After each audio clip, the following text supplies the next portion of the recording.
Blah, blah, blah, blah, blah, blah, blah. La la la. La la la la. Blah, blah, blah. This is, all going in, by the way. Oh, yeah. No, I don't know. Everything in. Maybe, No editing at all. No. that's the level I'm at, where I'm just like, nah, I don't want to take that out. Hello everybody. Welcome to the second edition of the Media Boys. I'm your host Andre, here with my more than slightly more tired host, Lucas. Not a morning person, but here we are. You know? Oh yes. So for context, we are recording this very early in the morning. Not very early, but like 7 a.m. Yeah. That's for some here. That's very early. But yeah, how has your last 10 minutes been of the day so far? Great. I took a great poop, in the bathroom. It really woke me up. Oh yeah. Now I'm taking a bottle of water, and I think I'll be good. Yeah. There's nothing like good little morning poop. Yeah. I've also been doing okay. We should mention that this is like 3 weeks pretty much after the first episode, which we wanted to try to do it bi-weekly, but my brother had a little camping trip. How was your camping trip? Oh, it was really fun. I went up North California here to do some camping with a bunch of my friends. And we just hang around, they had a little creek we swam in. It was good. I'd recommend it. If you've never been camping before, it's definitely, it's exciting. I like it. It wasn't like, in the middle of the woods, like no contact. I had no service, so that was pretty new to me, not being on my phone for like 3 or 4 days. But definitely something with the right people, of course. It's a great experience. Okay, yeah, that sounds like a lot of fun. I stayed home and did nothing, pretty much. I watched the season finale of Loki. Not having seen any of the other episodes. Why? My buddy was watching it, Stanley, and I was like, you know what? Like, I'm sure that they're gonna have some form of tie to like the actual MCU or something in the last episode. So I just kind of like sat down and watched it. And having not seen the first 5, I was kind of on it. There's not a lot that happened. It was very exposition heavy, but they introduced what is likely to be the next main Thanos villain of the MCU, which I found very interesting. I actually liked that portion of the episode a lot, but there's other stuff that I was like, but either way, yeah. I'm interested to see where they take it. Apparently, there will be a season 2 of Loki. They did officially confirm that in the mid-credit scene, and by mid-credit scene, it's just like a stamp, and it literally says Loki will return. Yes. So there's literally no mid-credit scene. So if you're thinking that like it's gonna have any type of finality or conclusion, nah. Maybe they'll mean he'll return in the MCU. I mean, I'm sure he will, or at least this version of Loki will, because it's not the same, I guess, in the same timeline. Because the timelines. Now they started messing with the timelines. Oh yeah. Oh, they're not even. Lucas, you think Endgame messed with the timelines? They're going into like multiverses now, and it's gonna be chaos. It's gonna be chaos, and I'm not entirely sure how it's gonna work out. But hey, we got our own views on that. Obviously, I'm yawning because still a little tired. We should just jump right into it, I guess. We should. Yeah, because we don't really have any news, and I don't want to prolong this for too long. So, the first topic of discussion today was Lucas. You have not you specifically. Talking about me? Yeah, for the next 2 hours. Yeah. You had recommended a video game for us to play. I did. So why don't you talk a little bit about that? We did play that game. The game I recommended was called The Pedestrian. It's sort of like a puzzle game. I guess you could call it like a platformer. It's like a 2-point. It's a 2D platformer, but like it takes place in a 3D world. So I think they call it like 2.5D. Like, it has 3D aesthetics in the background, but the actual gameplay is a linear 2-dimensional gameplay, And it's a really interesting game. I enjoyed the concepts of it. I loved playing it. I think it was beautifully told. I think it was short, maybe 6 to 8 hours, So it was short enough to complete in one sitting, for me at least. So I was able to absorb all the information at once. And, I would recommend you guys play it. It came out last year, I think, January 2020. It came out on PS4 and PC, and I think it's coming to Nintendo Switch sometime this year. So it's basically this kind of puzzle game with slight platformer-like elements. Basically, you play like a stick figure that's essentially going through different city signs and gates and situations, and you essentially have different whiteboards, I would like simplify them as, that you can connect to other whiteboards that you can travel through. Some of them have doors, some of them have ladders, and usually this is for the goal of attaining specific items like a key or some type of battery or things like that. And you're not necessarily sure from the get-go like what you're trying to get, but you do know like, all right, well, I'm this guy, I'm traveling through certain sections, and there are a lot of interesting dynamics that they have in terms of how these platforms work. Obviously, it's not as simple as just going from one to another. Eventually, they add some interesting elements such as a spray paint element where you spray paint a platform and you can freeze that platform. Because the key to this game is that you can't just switch platforms, right? You have to basically go through it in one continuous motion.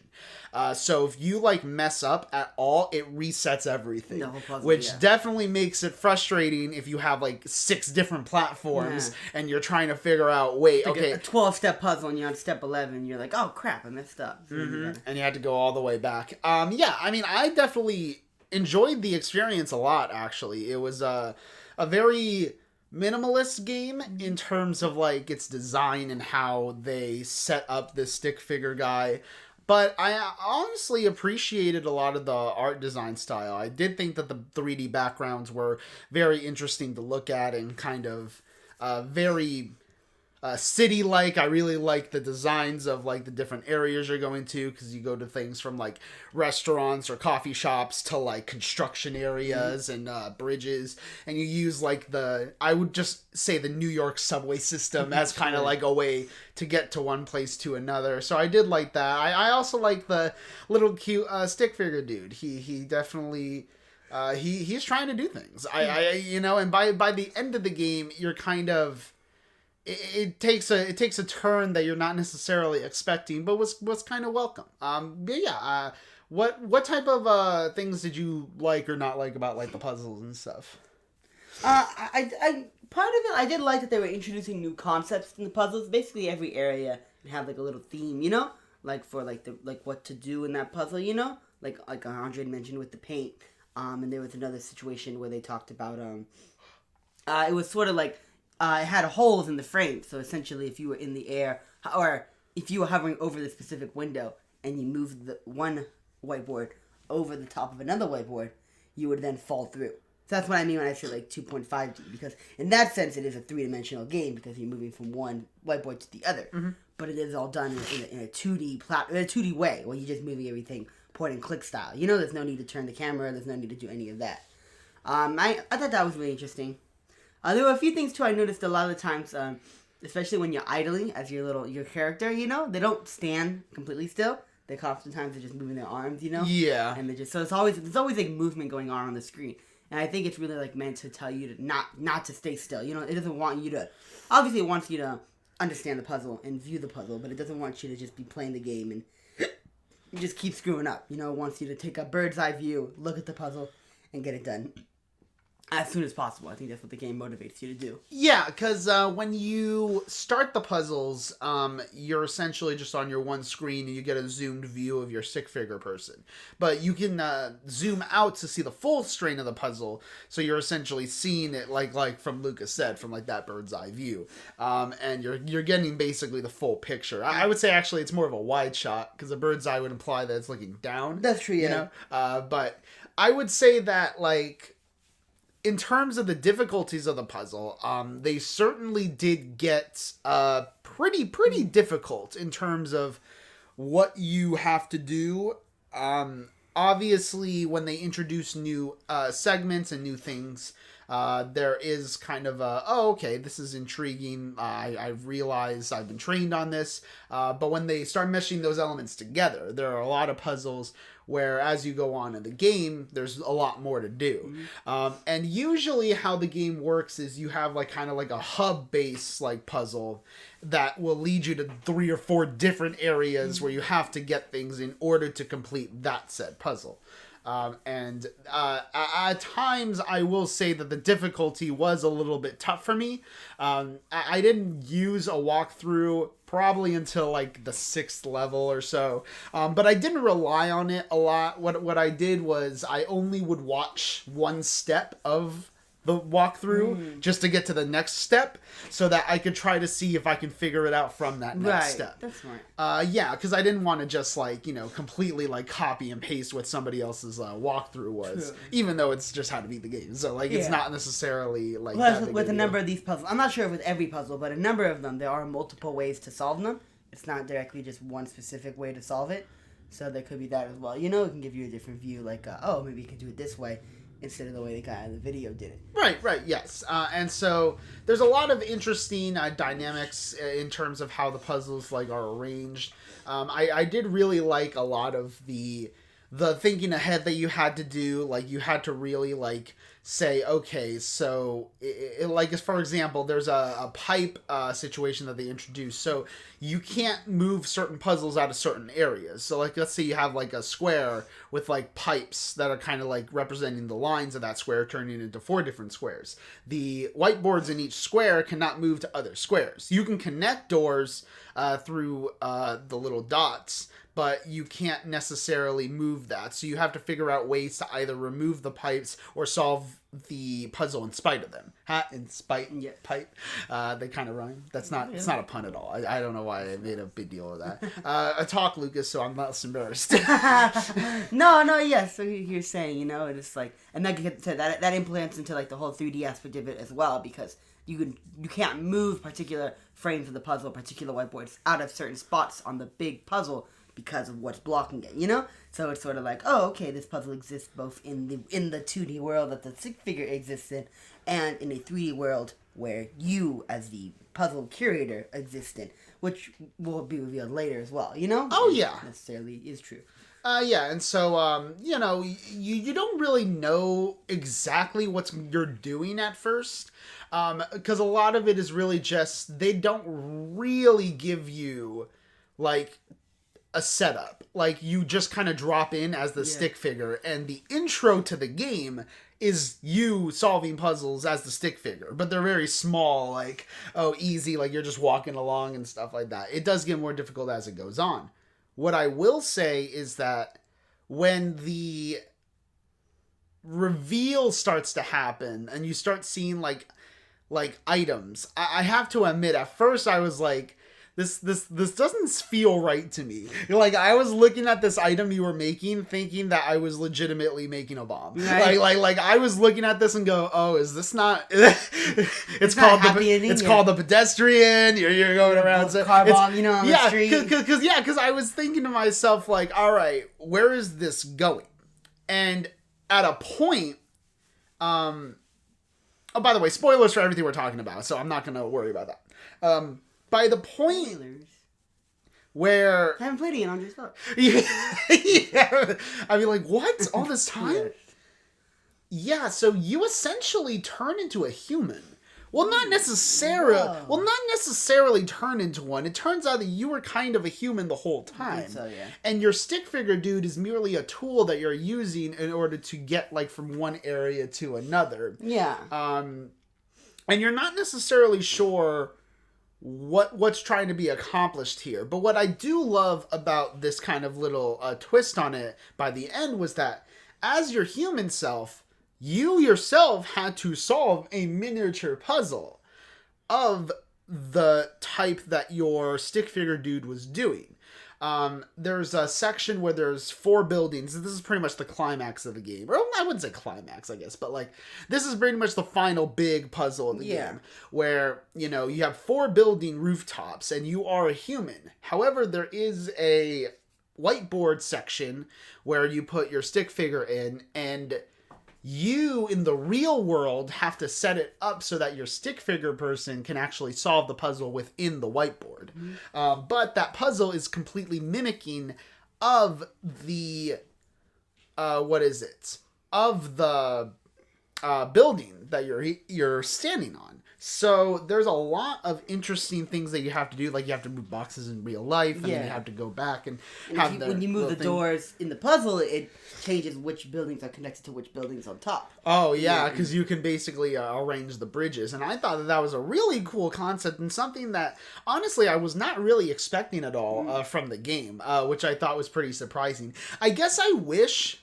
Like, I'm not saying I wish the game were longer, because it took me a while to beat it, honestly. But I do kind of wish, because I like that concept so much, that they did a little bit more with your human self. You know, like, imagine if you were human and you had to, like, use your stick figure dude and interact with both the whiteboard world and the real world. I also agree that I would have enjoyed that immensely. It would have gotten... The learning curve for that would have been incredible. It would have gotten complicated really quickly. Mm-hmm. Because as opposed to like what they did was a little difficult. I could imagine them doing a situation where there's 2 or 3 different sections of whiteboards that you have to drop your stick figure on, move them around and go to this one and do something over there instead. Mm-hmm.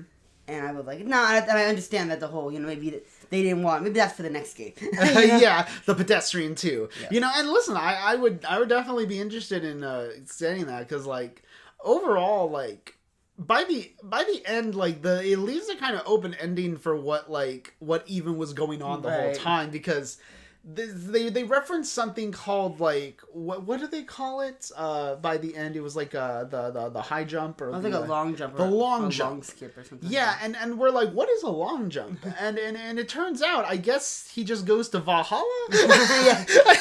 I don't really know. Long jump to heaven. You know? Yeah, like he goes to his apartment and he sets up his computer for a long jump thing, and then there's like a section of his like home that like he goes through, and eventually he ends up at like a lake in a pier. He gets on a boat, and then that's it. He just kind of goes.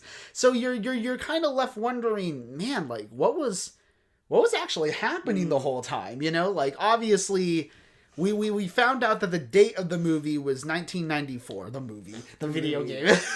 No, like it was 1994 when the game took place, because we saw a calendar on the wall. So I'm qualifying that and thinking like, what purpose does that have? Like, why is it that year? The technology, because like his computer was a little, yeah, his computer was old, and he used like that sick man thing too. Like obviously, like I guess if it took place nowadays, like he wouldn't get away with that. Yes, but like I don't know. There were definitely just questions that I had that I don't really think the game had any real accurate answers for. Perhaps. And it kind of just felt like, man, we don't really have an accurate conclusion for this puzzle game. Let's just send him on a river. Yeah. Let's just end it metaphorically. Yeah, like, and who knows? Maybe it's meant to be a representation for his transcendence into the outer world. I guess it could all be like a big old metaphor for life, Exactly, man. Working, and then he goes to school, and then he's in his apartment. And then he's like, okay, well, I did everything I need to do. What's the next thing, Yeah, so I guess it's him ascending to his next place in the world, maybe. Or he died. Or we're just saying that he died. Or he drowned, but never made it. He was on his way to his next destination, and just tragedy struck, unfortunately. The little stick figure turned on him. There was a puzzle of singular votes. And he did don't press his button, and the sticker like, oh, what do I do? I have to press it. Right. No, that did not. Although, Pedestrian 2, who knows? Maybe they'll reveal that. All right. I mean, I think we've touched pretty much on most of the things in the game. Is there anything else that like stood out to you? Because it's a very simple game. Yeah, it's a very simple game. That's part of the reason I chose it. Was I thought it'd be easy to discuss and easy to take in. Yeah, and it definitely was. I mean, I did find it difficult at points, but. Overall, I really like the design of the game. I like a lot of the puzzle aspects. Yeah, I guess we could talk about that. Yeah, like the what do they call it? Not transportation, but just sort of like the movement, like in general. Because like when we talk about the different puzzles and the different doors, when you move from one puzzle to another, your character, the stick figure, he moves from one sign to another. So like there's a real world out there, and it's a widescreen camera of your character moving through different signs. So perhaps like street signs, or maybe like electrical signs, or panels on different, in like a warehouse would be panels on different, electrical boxes, and he's moving between those. Mm-hmm. So that's sort of like the whole concept of this game is it's just traveling through one entire section of town, maybe, or one university, or one building, until you get to, like we mentioned, the hub area, where you then solve a few puzzles to then unlock the final, and then you go to, usually it revolves back to going to this train, and you travel from the train to different sections. It's a very linear game when you think about it, because you travel to one section, you do a few puzzles, get to the hub, do the hub puzzles, finish the hub, and then you go back to the train and travel to the next section. And you do that for about, I think there's 8 or 9 levels in there. Yeah. Maybe less. I believe it was 9. And an interesting thing is that they do have an automatic save. So I was worried because at a point I was like, man, I gotta go because I had to. I played this in 2 parts because I had to go to work after one point. And essentially I didn't know. I'm like, damn, do I have to play this whole thing through? like I don't know if I just leave if it'll save, and luckily it did, so I didn't have an issue with that. But yeah, that's essentially what the game is, and you're going through like the real world, and I guess it makes sense because since you're actually playing a real life person, there is the sense of who knows, maybe he's just like an electrician going around like actually, what if that might be it? Like he's just actually like making like a device that could just fix anything. Make his job easy. Yeah, that could be one way to think about it. And he's going to all these different like construction sites and everything so that it can solve like any problem, that he would encounter. That could definitely be something. But yeah. Because like I think we just discussed because we all talk about like you collect in the hub areas you collect pieces, like batteries or radars or something. And you're attaching them to like what Andrew was describing. What really does look like a bomb. Yeah. It looks like a Game Boy thing. It does look like a handheld like type PDA type thing. And it's funny. I think that's really funny because what you do is like when you pick up the item in the stick figure world, you have to take a ladder. Like you get back to the hub with your item. You take the ladder down to the air to this. You end up on the screen of this Game Boy bomb thing, and you have to attach it. And when you attach the item in the screen, it attaches in real life, or in the outside. Right. And so that's why when you start building it up and you see all these different wirings and batteries, you're like, what is going on with this thing here? And then at the end point, when you finally attach the final item, that's when the transition to you being a person comes in. So it's sort of like maybe it's fully powered up. And so that's why I was pleasantly surprised that it wasn't a bomb, Oh, yes.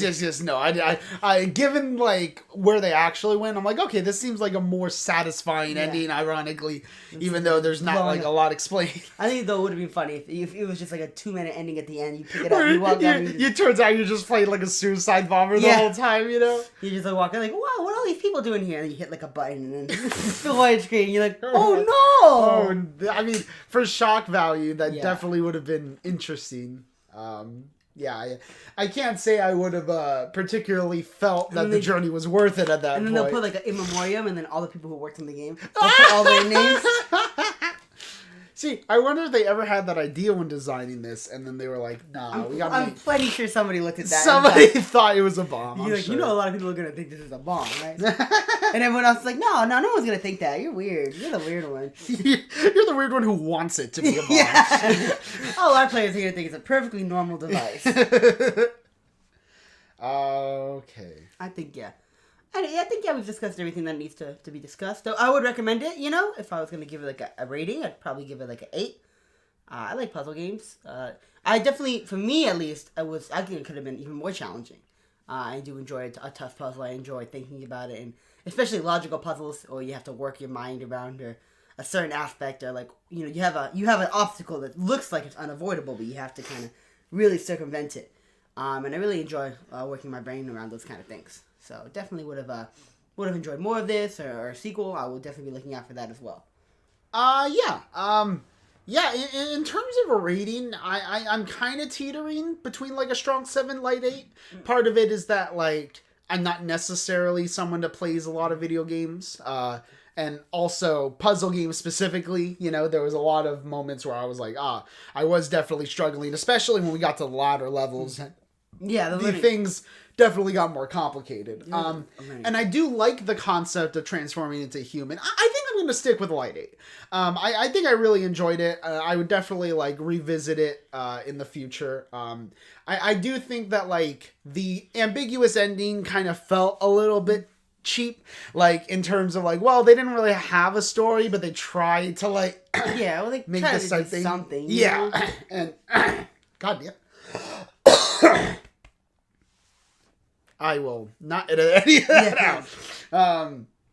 Yeah, I don't know. Like, I feel like I would have rather them tried something slightly different than that. At least, like, something that would have either given the impression that maybe there would have been more, or something that felt a little more concrete. Because I guess, like, the ambitious, ambiguous ending was a little bit like, I don't know if this game particularly needed that, you know?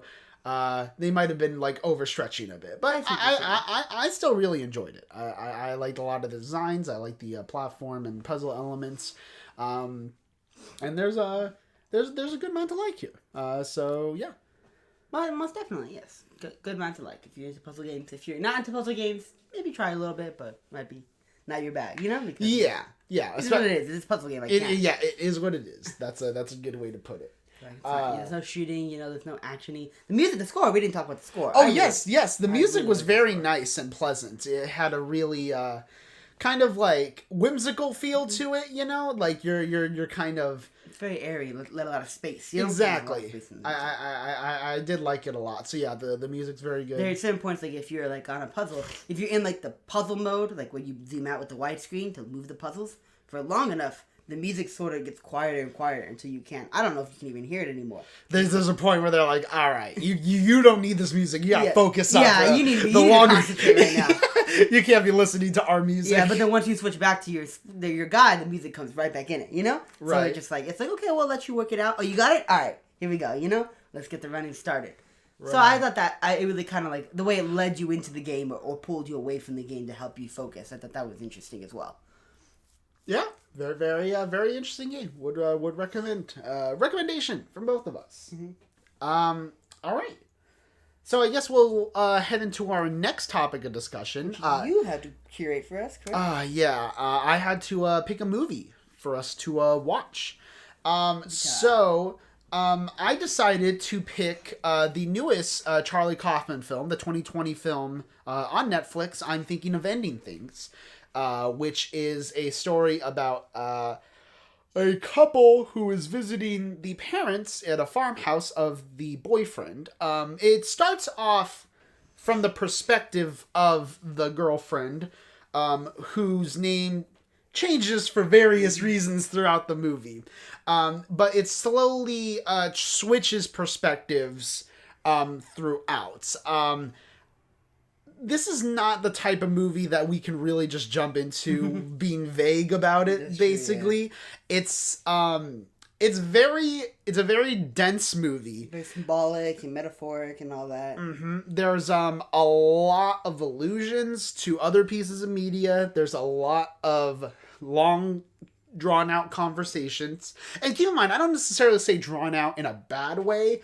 Although I guess we could talk a little bit about that a little later. A lot of dialogue. There is definitely, it is very dialogue heavy. It's very character driven. Mm-hmm. Yes. And this is from Charlie Kaufman, who has made a lot of great movies, in my estimation. I've pretty much seen every one of his movies, no, I don't think any exception. I think I've seen almost all of, I think I've seen all of his movies. And I'm Thinking of Ending Things definitely holds a very interesting place in like his filmography. 'Cause right off the bat, of all of his movies, this is probably the most outright just depressing. Like, this movie is very cynical a lot of the time. It's very dark in terms of its subject matter and the things that these characters are going through. And it's not like a situation of like Synecdoche, New York, which I know you haven't seen. But also by Charlie Kaufman? That is not about Charlie Kaufman, but that's by Charlie Kaufman. Yes. That's his directorial debut. With Philip Seymour Hoffman, R.I.P. And yeah, because even with that one, the ending is at least somewhat comforting in that everyone goes through everything, right? Like, but in this one, it's a very isolated story, and the result of how the story goes through the process of deducing what it's about is really a trip, because you watch the film and you start noticing that characters will interrupt each other when certain things are said or brought up in a character's mind. It's almost as if our main male character, whose name is Jake, can hear the thoughts of his girlfriend at times, you know? And it makes sense within the context of the story, because as you go along, you kind of realize that everyone in this universe is kind of being played or fictionalized by the same person, you know?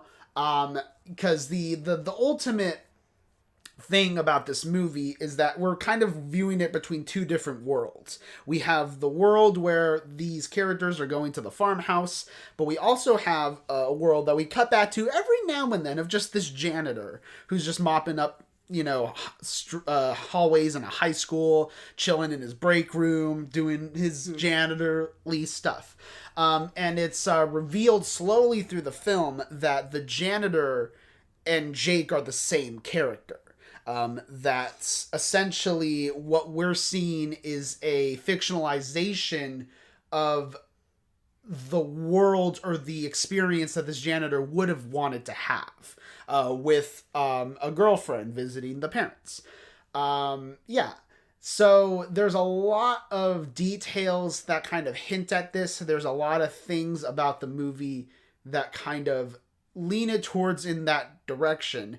I feel like I've been talking a little bit, so why don't we... When you finish, yeah. Yeah. So that's just the initial setup, is that even though the movie starts off as kind of like a road trip, like drama, it slowly morphs into almost an existential horror movie at times. Like, it's not like a horror movie, really. It is a little unsettling, I think, because you start to understand, like, the dynamic between the individuals, especially when you start to understand that perhaps Jake is, you know, really the main character and everybody else sort of exists.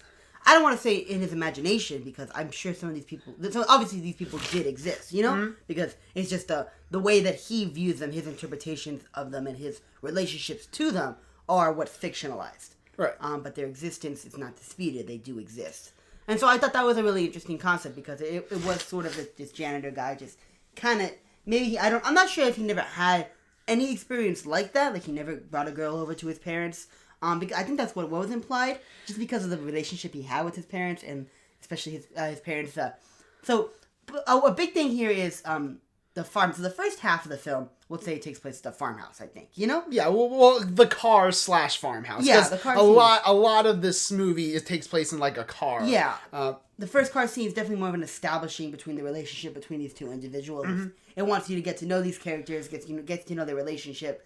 You know, you hear the girlfriend talks about how she wants to break up with him, how she thinks he's a nice guy, but they're just not really going anywhere, and she's really not listening to him or paying attention to him, you know, and he at this point, he sounds motivated. He sounds excited to have his girlfriend meet his parents, you know? He wants to make sure she's into it. It seems like he wants this relationship to work. Maybe a little bit too hard, and maybe that's what's pushing her away. Maybe. So as far as the beginning, that's what you're getting from them. Then you get to the farmhouse, and it is a little unsettling there, because they're walking around the farmhouse initially because he wants to give her a tour, which is something like, it detracts from it, because, you know, the whole car ride, it seemed like he was excited for them to meet the parents. And yeah, I know this is intentional, because you get to the front door and you see his mom in the window and she's waving, and the son doesn't wave back. He's like, okay, let's go. You know, let's go walk around first. And so it was like, okay, wait, you don't want to confront her? Maybe he was ready for it, but then when he got to the door, he got a little nervous and he needed to walk it out. Yeah. That's what's implied, I think. You know, because at this point, you don't really know anything about the parent relationship. So you're like, okay, he wants to walk around and show his girlfriend the farm.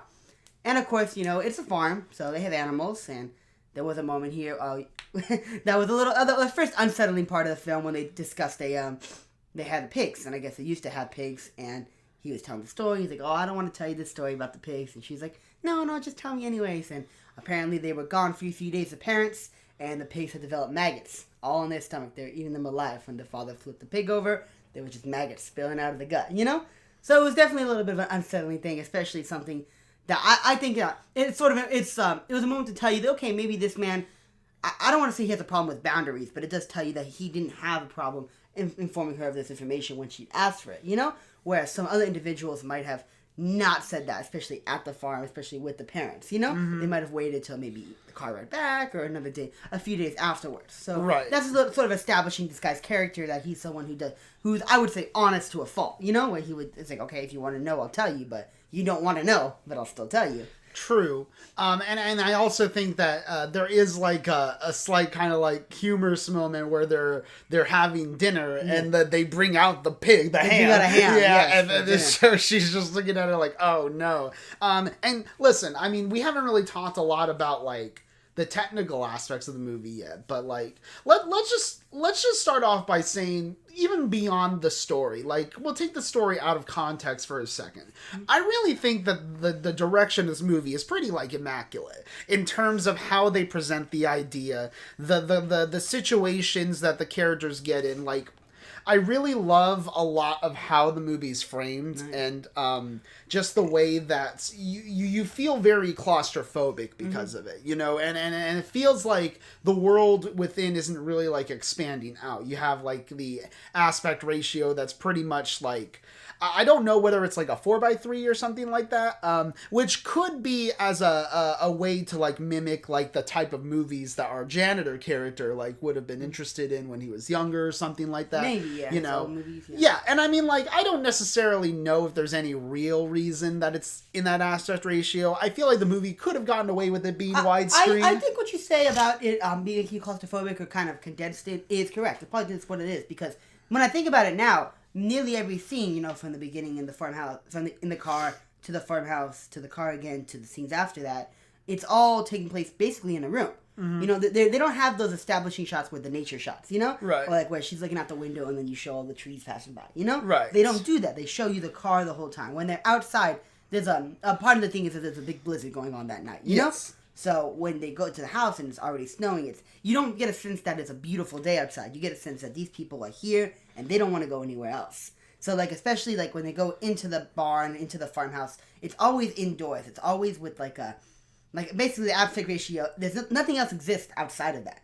You know, everything you see on the screen is what is happening. There's no need to worry about the outdoors, and especially in the car and everything else. And I think that's what's implied, because anytime they're outdoors, it's either extremely dark or extremely snowy, because they don't want you to care about anything else except for what's in the scene. And I think that fits well with the janitor conjuring this idea too. Yeah, because it's somebody's head. Yeah, he is specifically focusing on a certain aspect of this fantasy and not really like paying attention. So I think that's why that's I think it does have a relation to the story. I agree with you saying that it's incredibly well written. It is immaculate. It's just the idea that somebody had this idea and they knew exactly how they wanted to write it, and they knew exactly what to put in and what not to put in. It definitely something. This is something I'm sure Kaufman's been either mulling around in his mind for a while, or he's been writing for a while. You know, because it seems like something that's not like that didn't just come up in his head. You know? Yeah, and it should be noted that it is actually based off of a novel.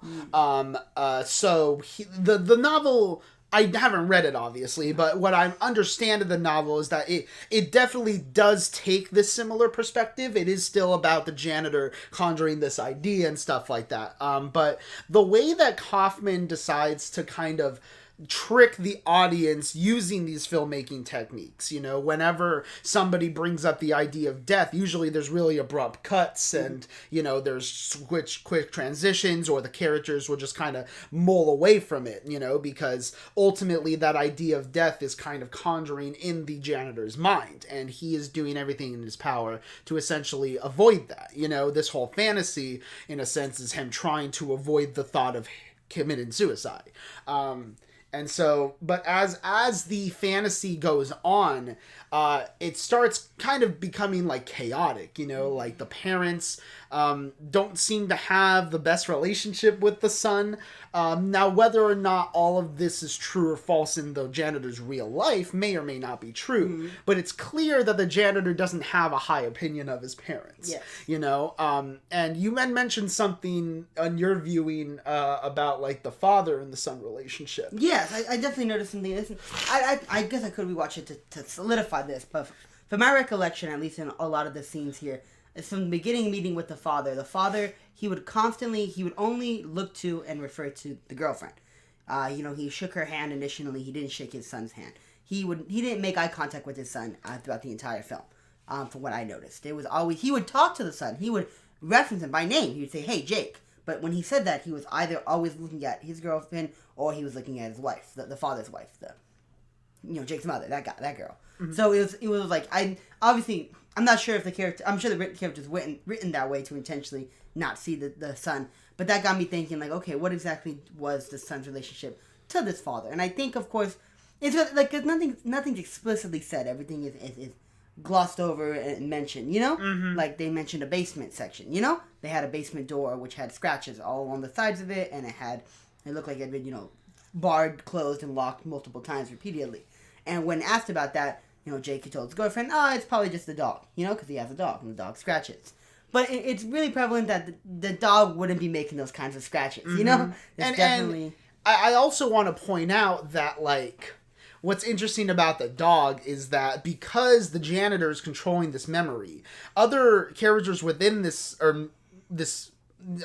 memory, I guess, or fantasy, or whatever you want to call it, essentially, like, he attempts to, like, give this woman the things that she wants, every time, like, he mentions the dog, he'll bring up the dog, but there's a scene where literally she'll mention, like, the dog kind of smells, and immediately the dog is disappeared from the scene, mm-hmm. because he didn't want her to have to smell the dog. So I think that in a way that fits with his character and the things that are mentioned from his mother of the past, when she's, like, cleaning up the toys, that he's very controlling and he wants things a certain way, yes. And that is an aspect that is disrupting his relationships. And keep in mind, every piece of dialogue and every character interaction within this fantasy is conjured from the janitor's mind. So this janitor, even though he's attempting to kind of find a semblance of a past that he didn't have, ultimately the thought of his own inadequacies, as well as, like, the way that he was treated, kind of, like, seeps in, There's a car ride later on the way back where he references how it would just be really easy to just blame something on someone, everything, the reason that you are, to just blame it on someone. But in the scene where his mother's talking, it's clear that the janitor has some sort of empathy, or at least acknowledges that it must not have been easy for her to have raised him the way that he was. Mm-hmm. So, even when this janitor is attempting to assemble some sort of, like, rhythm and, like, kind of positivity within his own fantasies, the negativity of his kind of self-hatred and the way that he treated people, definitely comes into play. As far as the father and son dynamic, I didn't really notice it, and I watched the movie twice, so I didn't necessarily notice that the second time or the first time that I watched it. And the scratches on the door could be meant to represent a lot of things, yes. So many things it could have represented. Yeah, and that's the thing that I do appreciate about a lot of Kaufman's work, is that even though he's had movies that are more straightforward, I guess, in terms of how he tells the story, they're always very smart and also not spoon-fed to you. He is not the type of writer that essentially just gives you information to just kind of, like, take. Is he a writer's writer? I would say Kaufman is a writer's writer, because, the way that he constructs stories and tries to get the audience to have more of an experience than anything. Like, it's less about being entertained and more about putting you in a sense of, in a state that you don't really find yourself in very often. Like, the tone of this movie is very weird, because at times you feel like it's trying to be like a road trip comedy. At times you feel like it's trying to, like, have that family dynamic, but there's always this kind of undertone, and especially with the score. The music in this movie is really well used and handled, and there are times where it'll kind of just be this kind of droney, suspenseful type of music, like you are actually watching some sort of horror movie. Like when she goes down to that basement and finds that janitor, like, shirt in the washer, like it's treated like she just found a body, pretty much. And I think part of that is that the harsh reality that he is just a janitor, that he doesn't have more than that, is kind of where that existential horror kind of comes in,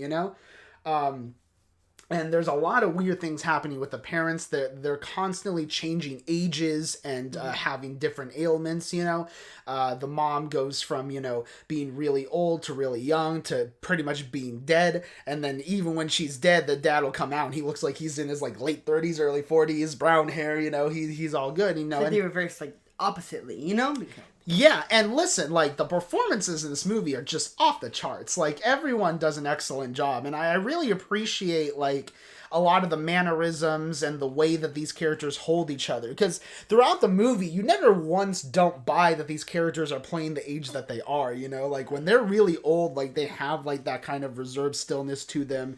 And, you know, when they're young, they are moving around. Like, they're just, like, you know, having a gay old time, you know? And it's a party. It really is. And I really appreciate a lot of that attention to detail. And especially from, like, Jake and his girlfriend character, because knowing what the twist is in their perspectives, they have to ride a really thin line, you know, of, like, you know, the girlfriend kind of has to be, like, wondering and, like, whimsical and stuff. And in a weird way, like, it's almost her, like, figuring out that she's not real. You know, that, like, you know, as she's discovering things about her boyfriend, you know, she realizes that maybe she is kind of just a copy of him, you know? But in reality, neither are a copy of each other, because they're kind of both fictitious versions of, you know, the people that he either wanted to be or wanted to be with, you know? It's, it definitely goes in directions that you're not necessarily expecting.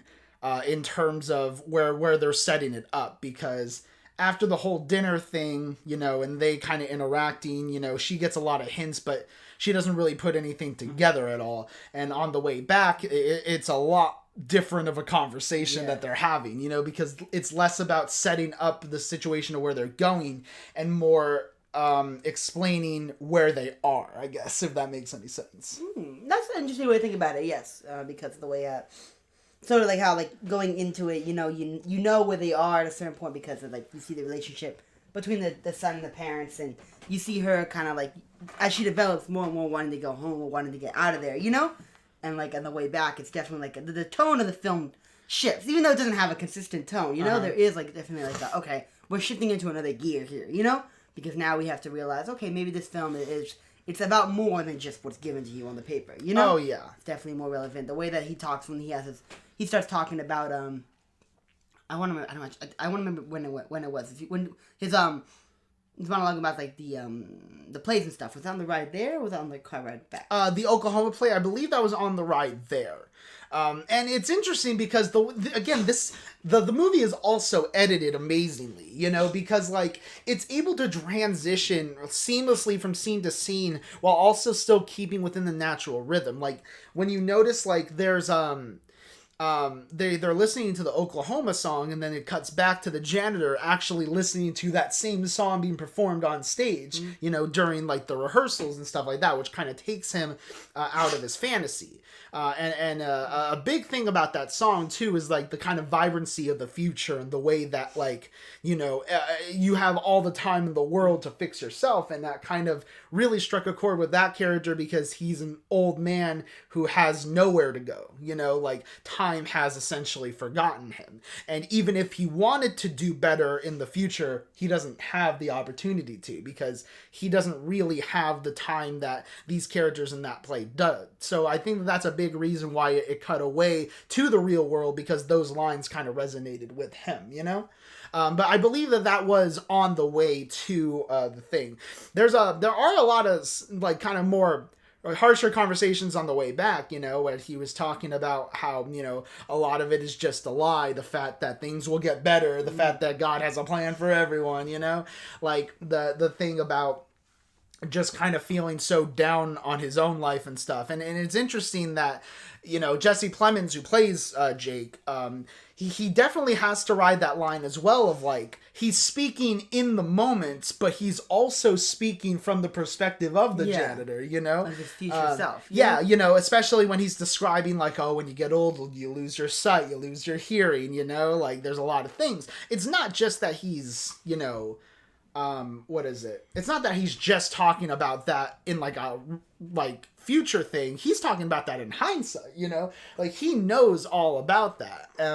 And which is something that I definitely find really interesting. And I also find it interesting that whenever she is even close to attempting to, like, end it or cut the relationship off, he's always distracting it or, like, trying to go somewhere else. Like, it's the middle of a blizzard and they stop for, like, ice cream. Yes. They stop for a shop at ice cream just so he can have like a detour, really. Because like at this point in the real world, I think the janitor has already convinced himself that he's going to end his life.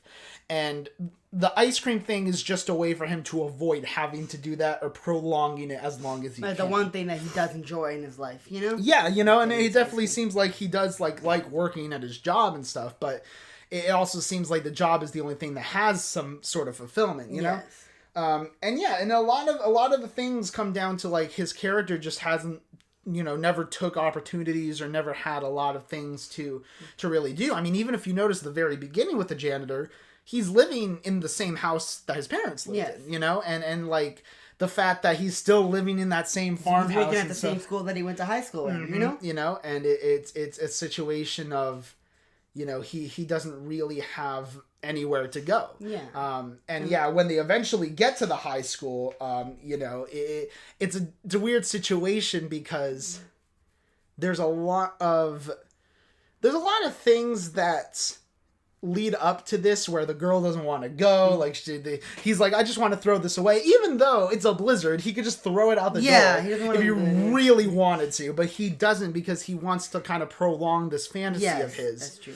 When you think of it that way, it definitely makes a lot of their actions make a lot more sense because it does seem like he's a boyfriend, but like in the movie, the boyfriend is not acting like a good boyfriend, They not that they argue a lot, but it doesn't seem like it's obviously she wants to break up with him, but it doesn't seem like he is very much caring about what she wants to do either, Right. It's someone like, okay, I want to do this, so let's go do this together, because you're with me.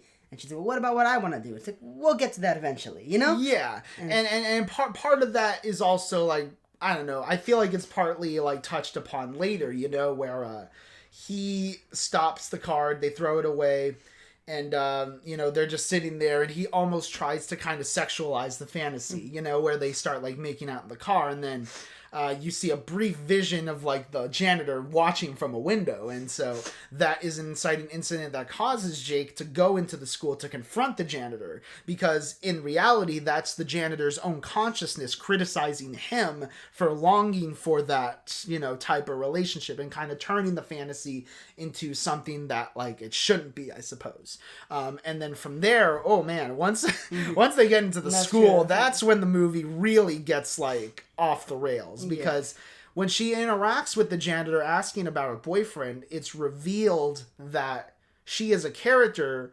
was merely just a random girl that he saw at a trivia night one time that he never even talked to.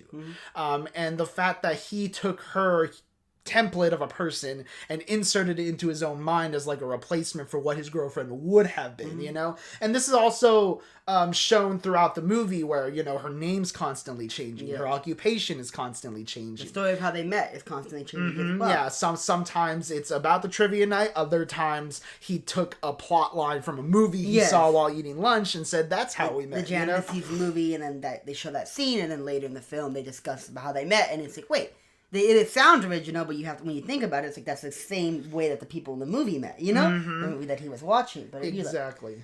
So it's definitely like, it's sort of like a way of this man, like he is like he's cherry picking bits and pieces of all like the best parts of everything, and trying to make like a big old gumbo of life, Yeah. And it's like, okay, if I have all these things, then it'll be good, and especially with the parents, like at the dinner table and stuff, because that like. You could tell that he's picking the best parts of both his mom and his dad, but he still doesn't like them, Yeah, even for his fantasy, he just doesn't care about them. He can't fantasize in him loving his parents, Yeah, and in a weird way, it is kind of upset. And part of it, I guess I can get, like, if there's a bad relationship between him and his dad, like maybe some bullshit happened between them. And the mom too, I think it's just like the signness of thinking about her, because how much full of life she used to be, and then you hear the dad and the mom arguing, and then the mom gets sick. So from the son's perspective, the mom never had like a good life, It was always raising the son and then getting abused by the father and then dying, So it's like hard for him to see her as like somebody like, I want to respect, because he knows what's gonna happen to her, Right. He knows that's like no matter how good I treat you, life is not going to treat you any better. Yeah, so. and then that could also be like a factor as to why he's just indifferent to like, the way that his mom and dad act. And, it's interesting about that dinner scene too, because it also brings up the idea of because she keeps changing occupations, the things in her occupation are taken from like real life, you know? So like, you know, she's showing a bunch of pictures to the parents about like, oh, these are the things I make, but those are all like already existing pictures. But she's like a painter. An artist. But Jake also had artistic ambitions when he was younger, even though he wasn't like, you know, making completely original work. He was like adapting different paintings and doing that, and so there is this kind of sense of disappointment in himself that he never actually pursued that further. But yeah, there's a lot in this movie, and once this is revealed to the janitor, I think that moment when she's talking to the janitor is kind of the janitor coming to terms with the fact that he's essentially morphed this girl into whatever he wanted to be. Yeah. And then we get into like this dance sequence. That was weird. Yeah, where all of a sudden we get two dance doubles that are just dancing throughout the hallways, and the vibe of the movie changes. Like the lighting is awesome. Like the way that they like light it a lot brighter, and like they're dancing. It's like a Broadway scene, you know? Exactly. Which was intentional, I think, with the whole Broadway references throughout the film. And they, you know, they're dancing. It's a fantasy about them getting married and stuff like that. But what ends up happening is the janitor himself also has a dance double, and this dance double is attempting to take the girl away from the fictional version of himself, and ultimately resulting in the death of his version. What am I saying? Jake? Yeah. In the death of the fantasy Jake, you know, because they go to the gym and they're fighting, and so it's kind of a representation of the reality of the janitor's existence, destroying the fantasy that he had previously created. Yes, you know, essentially something like that. You know. And so I mean, in like a more literal sense, how like the plans for his life, you know, what he wanted his life to achieve in his life. And then versus what his life actually came up with, you know? Right. Like what his life ended as being the janitor, how it kind of ruined it, you know? Like, and so you could call it a fantasy, or you can call it like a when people think about the future, you know? Like planning for life, you know? And then just everything that came into life stopped him from becoming that person. And the person he became kind of had to kill that person he wanted to be in order to be the person he was, you know? Yeah. And then we eventually get a scene where the janitor is, you know, coming out to his car. He's closing, and, you know, as he's about to start his car, he decides, nah, this is like the time, you know? And they reference this even earlier when the girl is abandoned by Jake in the car. You know, she says a line of, I wonder how long it'd take to die of ammonia. It probably wouldn't be the worst way to go, implying that that's the route that the janitor started to take. So, you know, Which I disagree. I don't know why you want to freeze yourself if you're suicidal. I mean, I don't know. I'm not necessarily sure why that's the route he took. He probably just didn't have any other means, really. I mean, yeah, you know, he's too poor. But I'm like, he could have jumped off the roof. And I mean, part of it could also, okay, and so here's the thing. Part of it could also be a pride thing too, because if you remember, he doesn't want to let the suicide define him, I guess. They talked about David Foster Wallace, the author, and how he committed suicide, and that despite all the writings that he did, even people who don't know his writings know that he committed suicide, and it became the story. So maybe he figured by doing ammonia, it may not necessarily be looked at as suicide.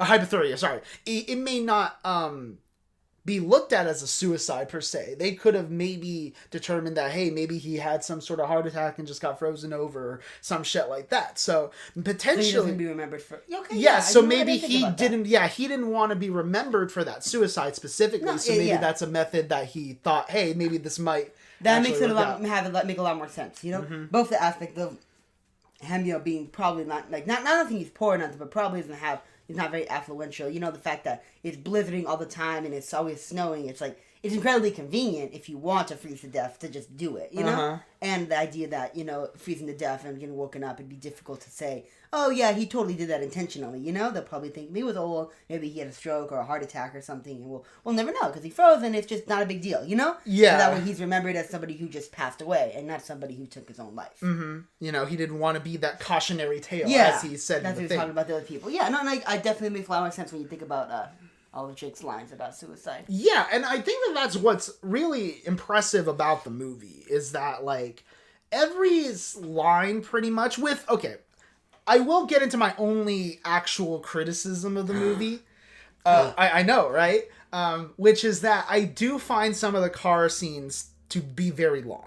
And I understand that the dialogue in those scenes definitely represent him. All the lines seem like they mean something. But there are some like tangents that the character goes on that I don't necessarily feel was all that beneficial. Particularly like they bring up like, and I get it, because it's a guy coming from his own mind. He's inserting any beliefs that he might have into some of these characters. Sure. But at the same time, like, it feels a little bit ham-fisted. Like, there's a scene where they bring up, like, mothers, like, kind of being blamed for, like, their children and stuff like that. But then, like, they go on a little thing about, like, homosexuality, and they're kind of like, oh, well, you know, that's implying homosexuality is bad. Like, oh, I can't imagine being, like, ostracized like that. And I understand its place in the movie, but I don't necessarily find that its inclusion was as natural as other things, because it definitely felt like... Maybe he was a closeted homosexual. I mean, hey, maybe. And listen, like, I don't know if I could say that there's evidence to suggest that anywhere else. But it was mainly just small lines here, small lines there that I was kind of like, okay, even after having watched it twice, and I know that they edited the movie down, like, because the original, like, assembly cut was, like, 3 hours or something. Oof. So they edited it down, like, and from what Kaufman said, he didn't take out a scene particularly. He just more cut down certain scenes. And I do think that the movie... it's only, like, 5 scenes in the film. Yeah. Well, think about it that way. That's true, because you can't really take any of these scenes out, really. There's in the car, there's outside the farmhouse, there's in the farmhouse. I mean, in the farmhouse dinner, in the farmhouse living room. There's in the car again, there's the ice cream shop, and then there's the high school. Mm-hmm. Yeah. So there's not a lot of locations and stuff. So yeah, I mean, it's really just and I also think that compared to other Kaufman's work, this is probably the one I'm emotionally attached to the least. It's a situation where I really appreciate everything that's being done, but I can't quite say that it, like, emotionally gripped me in the same way. Whoa. Oh, shit. Oh, somebody's playing with some of the boxing things downstairs. If you guys can hear that, we apologize.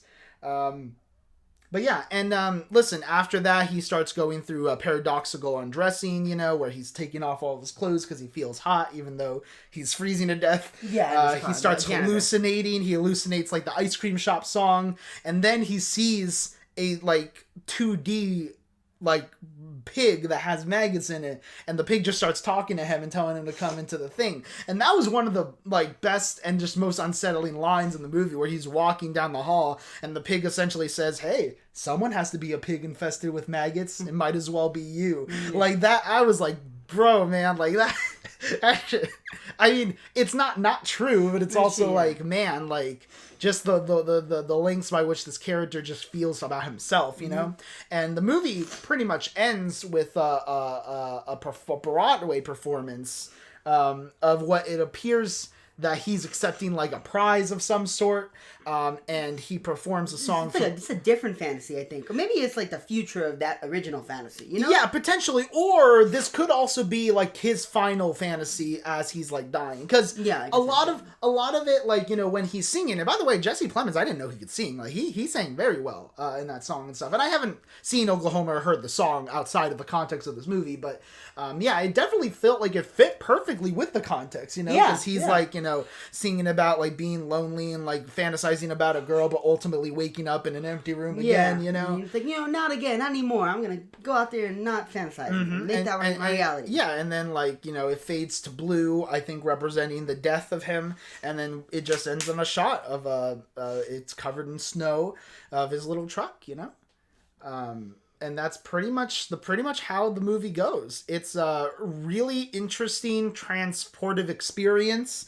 It's less of a traditional narrative and more of something you have to kind of feel through, you know? I definitely do think watching it twice gives it a much different spin. There's a lot more things that you can notice on a second watch. And even things that I mentioned right here, I hadn't even thought of until I was talking about this, you know? So even as you're discussing these things, like, there's still so much, like, quality. It definitely leaves you with a lot to think about. Yeah, and it's not the type of movie that you're gonna necessarily be entertained by in the sense of, like, It's not an exciting film. Yeah, you know? it's not very exciting, but I will say that I wasn't bored. No, like, there wasn't a moment in this movie, even some of the lines that I wasn't, like, iffy on. Like, those weren't, like, boring lines, and they still had something to do with the characters, you know? And even though I do think it is, like, a tad long, I still think that every minute of the movie has a big impact, really, on how the overall project goes.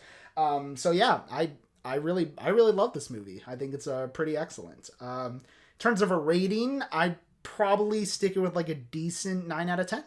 Oh wow! Yeah, it's pretty high. And keep in mind, that's probably my least favorite Kaufman movie. Yeah, I know. You're talking about it. Yeah. Like, I'm not emotionally attached to the film at all. Decent 9. You No, know? yeah, but like that's the thing. If I connected a little bit more, I could have given it a 10, you know? But like, I don't know, there was just, even on a second viewing, there wasn't that like connection that I felt. It was more admiration than anything, you know? And usually when I give movies 10s, it's a mixture of both, where I emotionally connect with the characters while also admiring the filmmaking prowess. And in this situation, I just kind of feel like I wasn't as connected as I could have been. I guess strangely I'm like the opposite, because I totally understand like his perspective about, you know, life. Like a lot of the lines they say about, you know, growing up, not growing up, but like kind of just growing old and everything that involves with it, and the relationships you have with the people in your life, you know, your loved ones and your significant others. And a lot of that resonated with me. But even still, like, I just think because of the fact that the film, it was very slow, and it was definitely a very wordy film. You have to be interested in the dialogue to enjoy it, and there's nothing there's no reprieve, you know? Right. Even like the stories and maybe like the ice cream shop scene, it's like it's a little bit different, but there's nothing like inherently like changing besides the very end, you know, with the dance number and then the singing, you know? But everything else is pretty much like you have to be into the film to enjoy it. That's why I would go ahead and stay with a strong 8, you know? Strong 8? Okay. Because there were different points I was like, okay, maybe like we'll just see what the next scene entails, you know? But I did enjoy hearing everything they said, and especially the dynamic. And I might even want to rewatch it as well, just so I can see the dynamic, especially with the parents again, you know? Mm-hmm. And I mean, who knows, like, I definitely think that the rewatch solidified more my standing, so who knows, maybe you'll like it just as much, maybe you'll like it more, maybe a little less, you know? Yeah. Anything else you want to discuss about this film? No, I mean, I think that we got everything. I mean, it was fucking snubbed for every Oscar, but, you know. Yeah. What came on Netflix? Well, you think if it came out in theaters? Well, no. Well, here's the thing. It's not just that it's a Netflix film, but Netflix didn't even advertise this movie. On their For Your Consideration website, this movie wasn't on it at all. Like, because they had, like, 20 movies. Like, they had, like, Mank that came out on Netflix. They had, like, Ma Rainey's Black Bottom that they had to push, you know. They had, like, some animated movie or something that they got nominated for, Over the Moon, you know, so like they had a lot of eggs in the Oscar basket, and they just decided, nah, this movie's too abstract, it's too weird for the Academy to like. Yeah, and I mean, they're not even gonna watch it for sure. Yeah, that's probably it. Could they even get through it? To be honest, you know, and I mean, which is unfortunate, you know, because like I mean, I think it's probably the best movie I saw from 2020, but.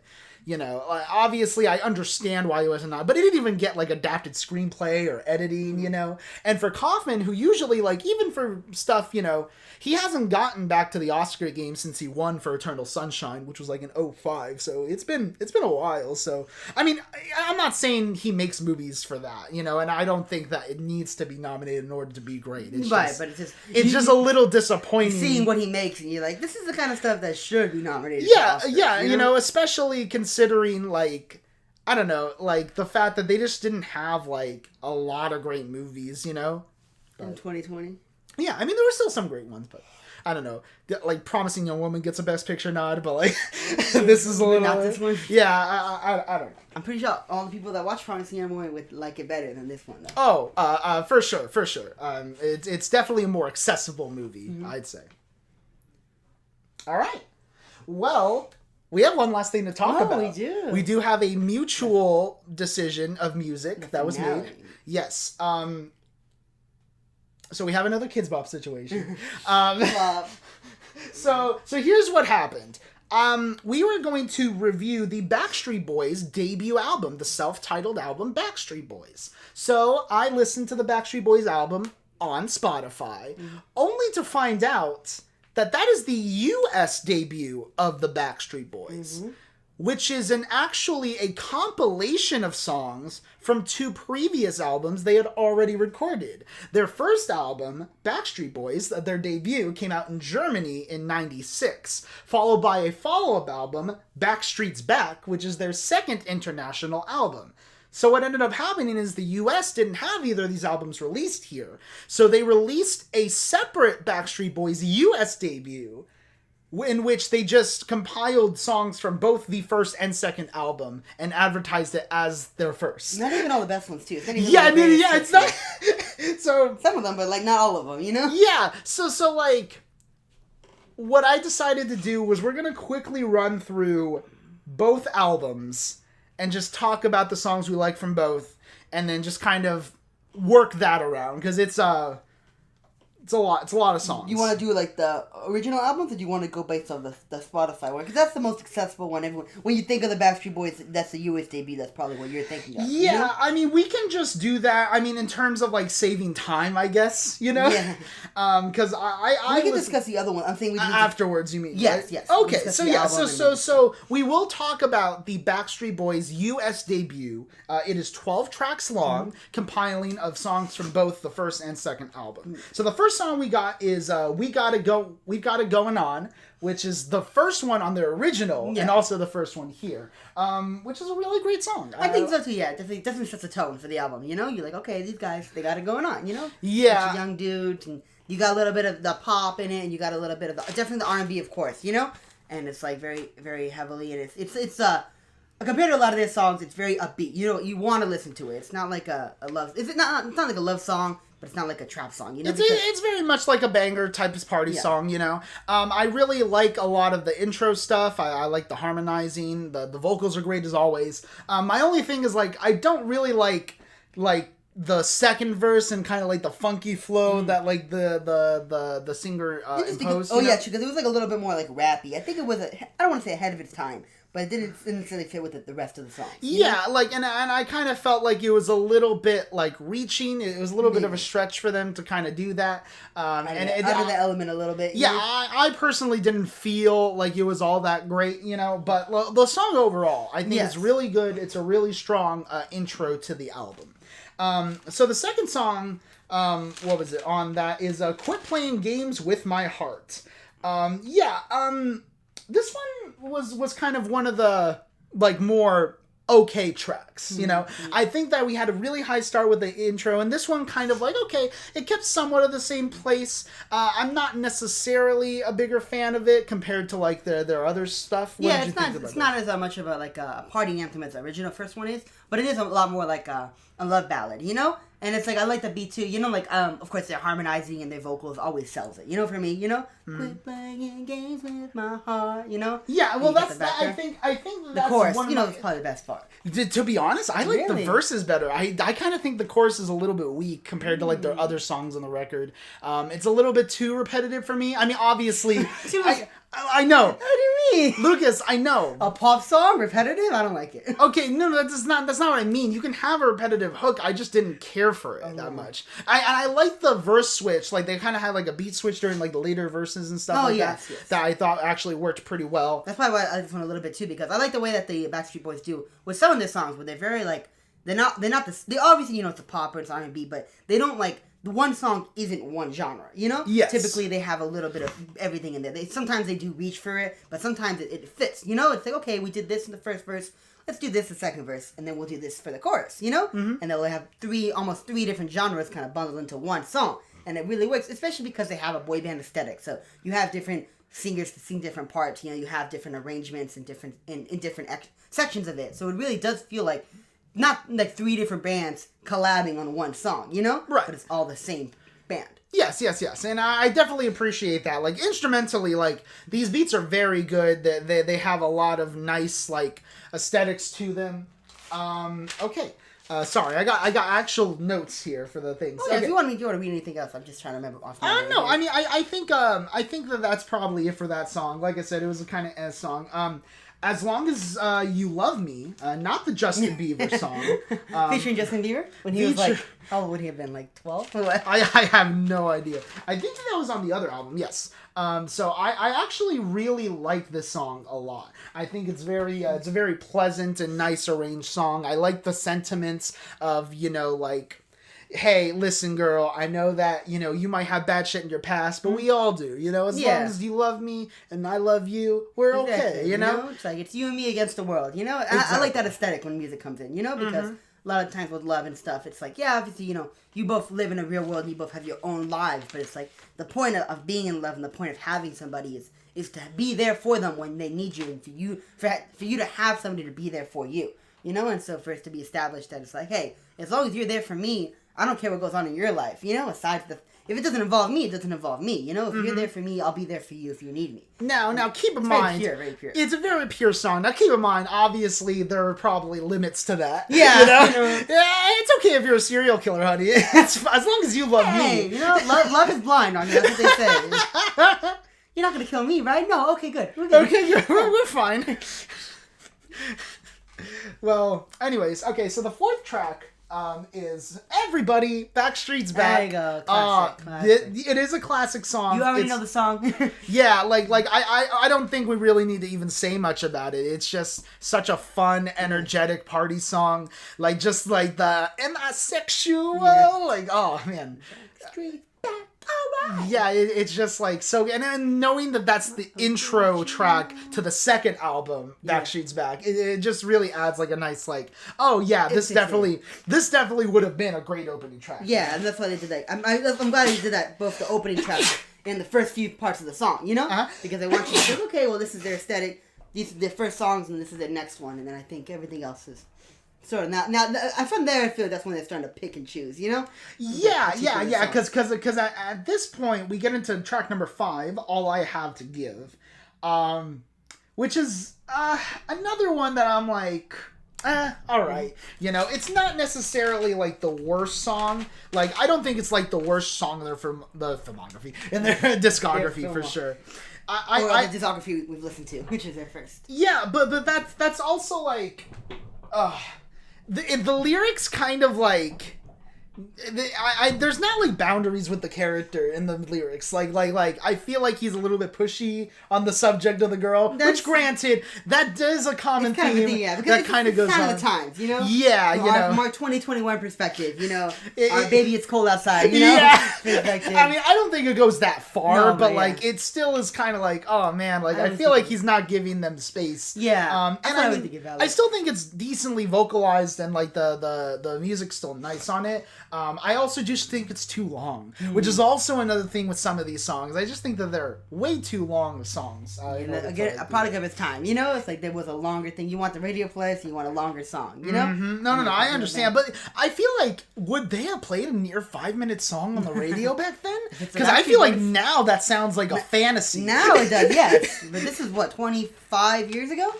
Yeah, 96? I think so. Yeah, that's so crazy. That's the whole reason we did this. Yeah, the debut was 25 years. Yeah. So 25 years ago. So definitely, so many things that are different about the way society views, the songs about women and songs about relationships. A guy can say, I love you. A guy could say, I'll follow you home and I'll stalk you, and it's like, oh, that's love. That's love. He loves me. He loves me. And then now you're like, what the hell, dude? What are you doing? I'm gonna call the cops on you. So. It's definitely that sort of the dichotomy between how we should also mention that that's not a lyric in the song. No. We just in case you're like, wait, did the Backstreet Boys stalk someone?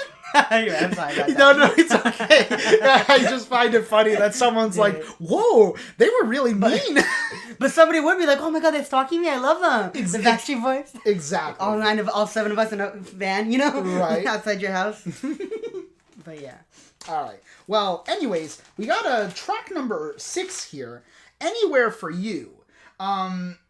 Yeah, I also really like this one. Like, Anywhere for You is a similar kind of message in terms of, like, as long as you love me, where it's like, listen, I will do anything for you. I'll go anywhere. Yeah, I will be there at the drop of a hat. But it's not in, like, a creepy way like brought up earlier. Like, this seems very joyful, very sentimental. It's very consensual, you know? It's a very consensual... He wants him there and he wants to be there. Exactly, you know? I think it's beautifully arranged. Obviously, I don't know, it's hard to say, like, the vocals have always been consistent. I don't think there's a single song where I have an issue with how, apart from like maybe some of the rap verses, apart from that, like I do think that the sentiment is very nice. Another song I think like could have gotten away with cutting it like 30 seconds shorter. They didn't have to repeat the chorus like 4 times. No, yeah. You know? I mean, the thing where they fade out the chorus in the end, you know? Yeah, and I mean like, look, you may not know, I'm not necessarily the biggest fan of like fade outs. I usually just like it to end. But you know, there are certain songs where the fade outs work, and you know, I definitely didn't mind it in this one. And the Backstreet Bois definitely do this a lot. Yes.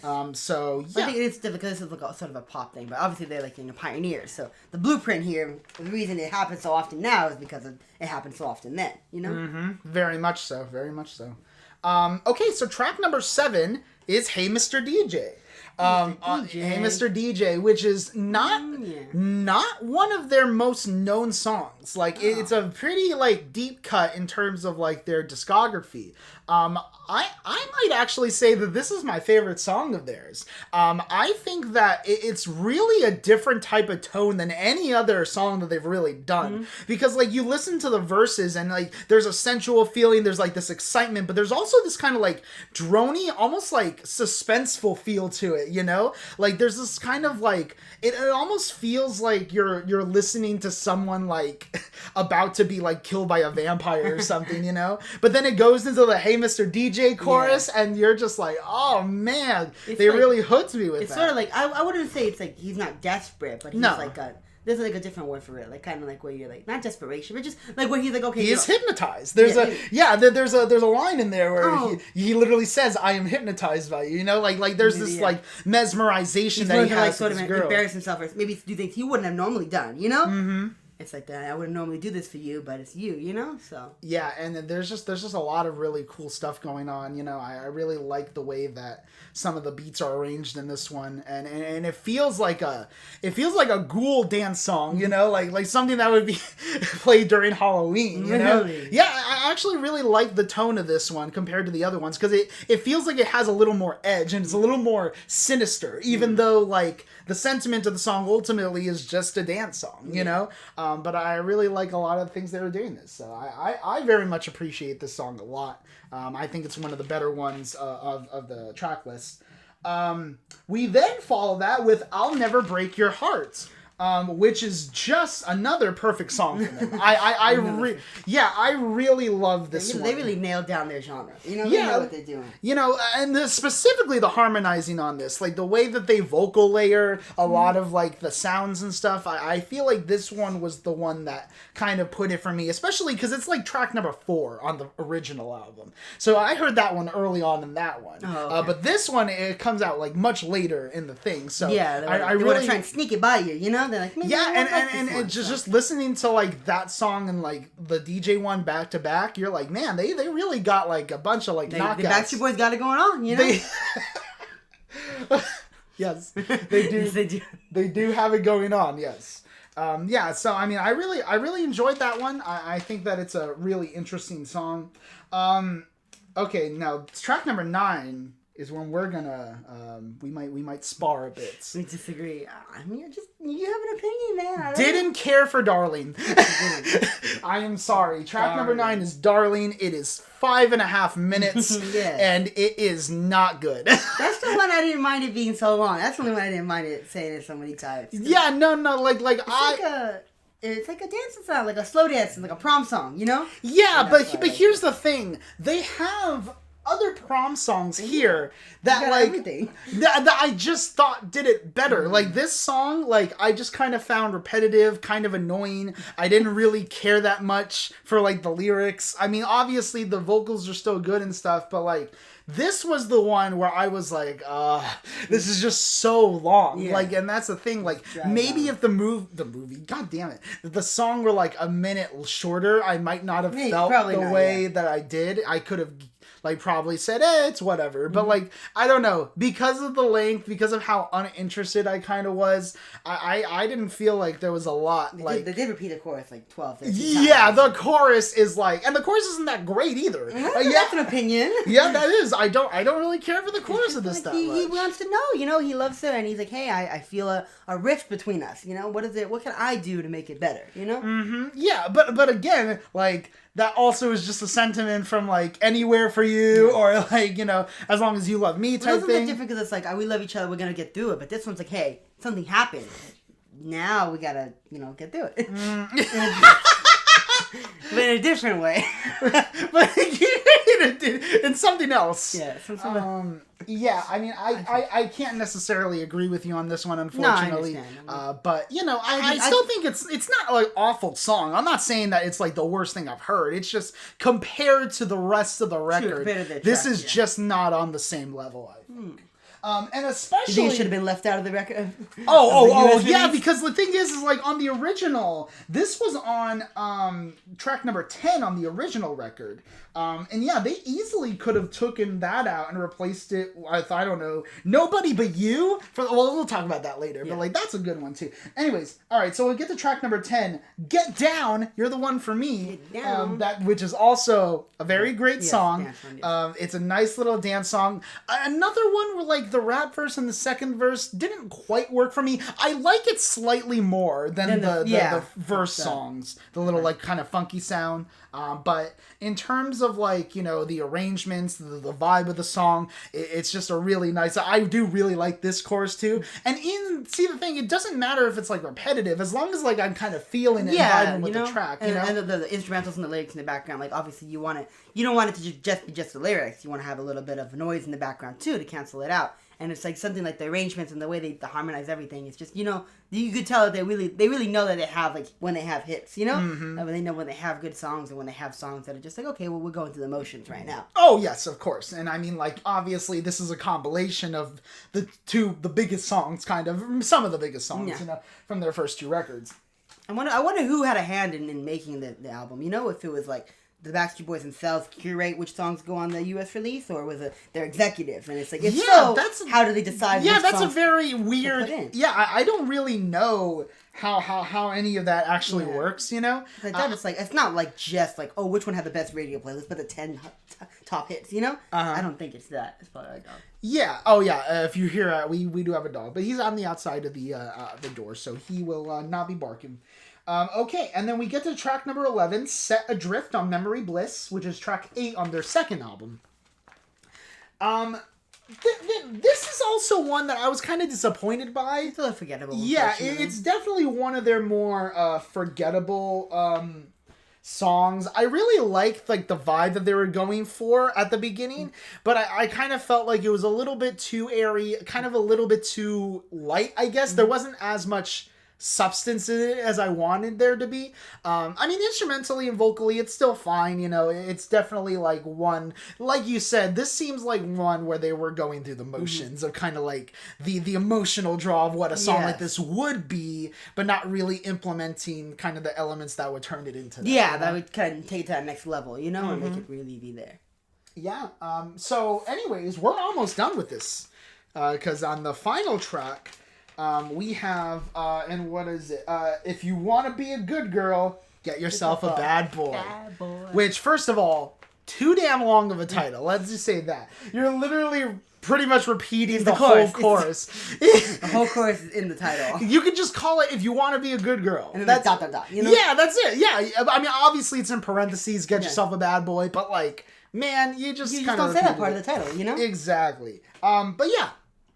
Apart from that, it's a really fun song. I do really like this as kind of like a closer, I will say, in the context of the record, it feels weird to have this be the closer. Yeah, because it's not like a love ballad like the rest of them are, like a a poppy dance song, you know? It's more, it's like going to, like a lot, it's like a self-gratifying, you're like, I'm the shit, you want to be with me, you know? Yeah, it's like a biker, it's like a hot high school biker gang or something, like, it was like, or Greaser, I guess, like, true. Oh, I'm the bad boy, but you want to fuck me instead of that nerd. Yeah. Exactly. That's basically what the song was. That's why they just put it at the edge, just in case you weren't sold on them. You know, you're like, they sound like really nice guys, but I want some with a little more edge. Mm-hmm, yeah. Hey, I got the edge too, you know? Yeah, I got that edge. I got that curve, you know what I mean, girl? Once you get in out of the edge into the square, it's a nice big fluffy, you know, ball of love. I'll be there for you, and I'll cry on your shoulder and everything, you know? Yeah, exactly. And listen, you know, like, I really do like the vibe, like, of... like just kind of how the lyrics go, and even like the vocal inflections that didn't work on other places of the album, I felt like work very well here, you know, considering the kind of tone that they're going for with this song, you know. But yeah, so that's kind of it in terms of that album. I mean, the 12-track American release, I really liked a lot, actually. I think so, yeah. I think that it has a couple of songs that I'm a little iffy on, but I think that it's hella consistent. The bangers bang. The ones that are great are really outstanding. There's just a lot to like about it. I mean, in terms of a rating for that one, I'd probably give it like a light 8 out of 10, you know? Because there's only a handful of songs that I really wasn't that interested in, you know? And even the ones I wasn't, like, the ones I love are so high that I think, like, it's a little top-heavy, and it can kind of lean towards that 8. I see what you're saying in that sense, you know? I agree in the sense that it is top-heavy with the hits, you know? And then part of it is for me personally with the music I listen to, or maybe you as well, you know? It's not the genre that I would definitely come out on my way to look at, you know? Oh, yeah. No. I mean, obviously, because I picked this, or we mutually talked about this for, like, the thing that, like, you know... it's not necessarily our genre of music would go to all the time, you know? But I would probably give it I'll probably give it a strong 7 then in that case, you know? Okay. Just a little bit. But definitely some of the songs, you know, like if you pick just a few rearrangements on some of the songs, then it could easily be like a 10, you know? Oh. If you just pick some of the songs. No, like if you pick and choose the best songs from both albums, this could have been like great, you know? So speaking of those other albums, we'll briefly talk about some of the songs there, because on their original debut in Germany in 96, we had 6 songs come from that album, but there's still like 7 that aren't. So this is, so we got Boys Will Be Boys, which is track 6, which, huh? I'm trying to remember that one right now. Oh, yeah, I mean, it's pretty good. It's another one of those, like, hey girl, you know, I know you don't want to fuck me, but we're gonna fuck. It's one of those songs where it's like, he's being very pushy about it. Yeah, but what do you expect from boys? Yeah, boys will be boys. But that's the thing, like, I do like the song overall. I think it has a good rhythm to it. I really like the chorus. I think that the lyrics are just by far the worst part about it, just because it just does not vibe when you're listening to it. Then when you really think about it, you're like, what does he want to do? You know? He literally says, I want your loving, and I want it right now. Like, he literally says right now. You know? Get over here. Hey, dude, calm down. It's like a scorpion. Yeah. Get over here. Have sex with me. Exactly. So yeah, that's one of those songs that I'm like, all right, you know, like, it's good, but like I wouldn't necessarily re-listen to it all the time. Just to Be Close to You. I think that one, I think. Yeah, like that one's okay. I don't know if I'd say like it's definitely like one of my favorites on the tracks, you know? Yeah, it's not bad. I actually didn't like the chorus that much, because they just kind of kept repeating, just to be close to you. Yeah, that's why it's such a thing. I like it with Darling. Like, I like the chorus, so I'm okay with them repeating it multiple times. You know? Yeah, and that's kind of like... And it's also like 5 minutes long. Another oh my god! Yeah, that's probably why they didn't pick some of them. Maybe the 5-minute ones, but but they had room for Darling. They had a room for Darling. Yes, they did. All right. I Want to Be With You. That's another decent song. You know what could have been the names of some of these songs? I want to be close to you. I want to be with you. Always go anywhere with you. Right. They didn't want to confuse the stupid Americans, you know? No, they're not gonna know which song is which. They can't tell the difference. Yeah, and for this song particularly, I wasn't necessarily feeling from like the first verse, but I liked the chorus, and then once the second verse came in, it started to feel like it had a little bit more thought put into it, kind of a little bit more personality, you know? And so by the end of the song, I think it kind of like won me over to their side, you know? So I like it overall. I think it does have like a kind of weaker first verse. Yeah, sometimes you do have to let it play out, you know, and hear what it's saying just to see if you can appreciate it fully or not. Oh, of course. So then we have Every Time I Close My Eyes, which is just a banger of a Backstreet Boys song. The chorus might be my favorite chorus of all of their songs. And you know what? For a song that's only 3 minutes and 40 seconds, it feels like more's going on than something like Darlene or something like Just to Be Close to You. Yeah. Because like there's a lot of like different type of like instrumental changes, the way that some of the flows. I mean, obviously the rap verse that they include, again... There's some change. I don't understand their rap verse. Yeah. I mean, but it's not necessarily... I guess it's somewhat of an homage to, like, kind of more R&B type styles, you know, from, like, the 90s and whatnot. And I guess, but especially being their first and second album, you know, the international releases, so, like, they're still finding their particular sound, you know? Yeah, so it's also like, that's interesting that they just kind of included these, like, verses, like, maybe this is who we're gonna be, maybe not, we'll see, you know? Right. Well, then, track number 11...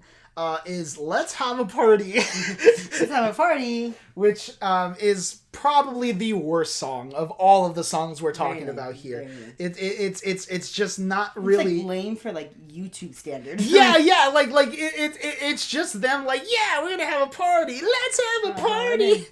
And it's weird Everybody's because... invited. Let's all go. And at the beginning, I was like, oh, okay, they're gonna vibe with this. And then they just kind of go into like this weird, like, I don't know...